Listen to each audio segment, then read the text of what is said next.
السلام علیکم ورحمۃ اللہ وبرکاتہ۔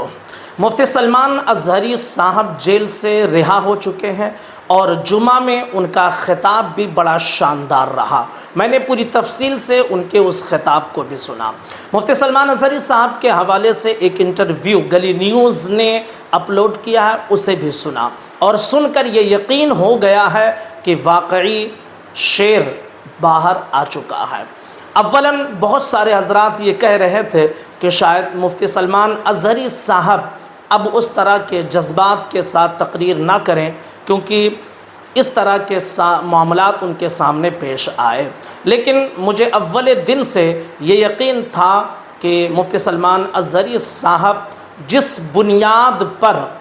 انہیں جیل کے اندر ڈالا گیا وہ یقیناً باعزت بری ہو کر نکلیں گے، اور چونکہ حق کی وجہ سے انہیں جیل میں ڈالا گیا تو وہ ضرور حق کا راستہ تو نہیں چھوڑ سکتے ہیں اور حق بولنا وہ نہیں چھوڑ سکتے ہیں۔ تو انہوں نے اپنے اس انٹرویو میں ضرور یہ کہا کہ میں حق بولنا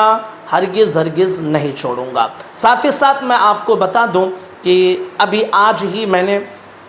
علی جناب امتیاز جلیل جو اورنگ آباد سیٹ سے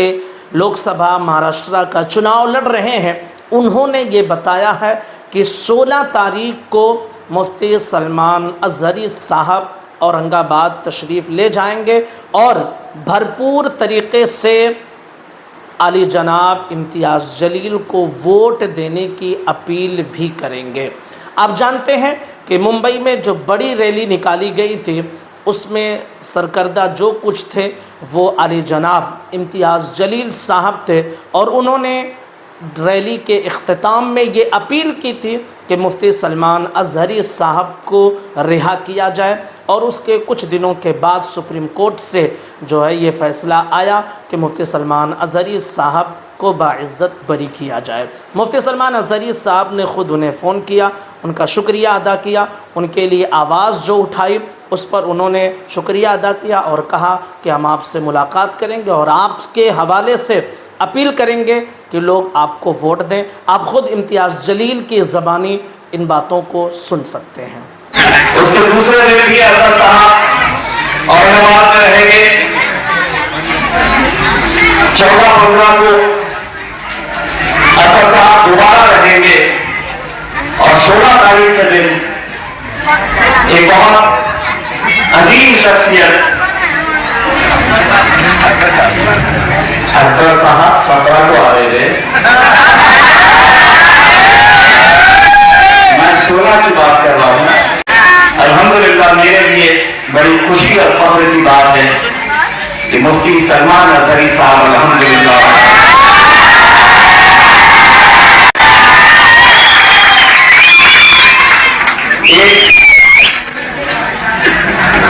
ایک چھوٹے سے اس انسان نے جو ممبئی کی طرف ہم نے ایک ریلی نکالی تھی جس کا ذکر ہمارے تمام ساتھیوں نے کیا ہے، اس میں ہم نے جو مانگیں رکھی تھی، ایک مانگ یہ بھی رکھی تھی اور بڑے ڈر کر جب کوئی اس تعلق سے آواز لگانے کے لیے تیار نہیں تھا تو بولنے کے لیے نہیں تیار تھا، اس وقت امتیاز جلیل نے حکومت کو لیٹر لکھا تھا، اس وقت حکومت سے یہ مانگ کی تھی کہ مفتی سلمان ازہری صاحب کو رہا کیا جائے۔ الحمدللہ کچھ دنوں کے بعد وہ رہا ہو گئے، اور میرے لیے اس سے بڑھ کر اور کیا فخر اور کیا خوشی کی بات ہو سکتی ہے کہ مفتی سلمان ازہری صاحب نے مجھے خود سے فون کیا، مجھے دعاؤں سے نوازا، اور انہوں نے مجھ سے یہ کہا کہ امتیاز جی آپ ایسے وقت میں میرے لیے آواز اٹھائے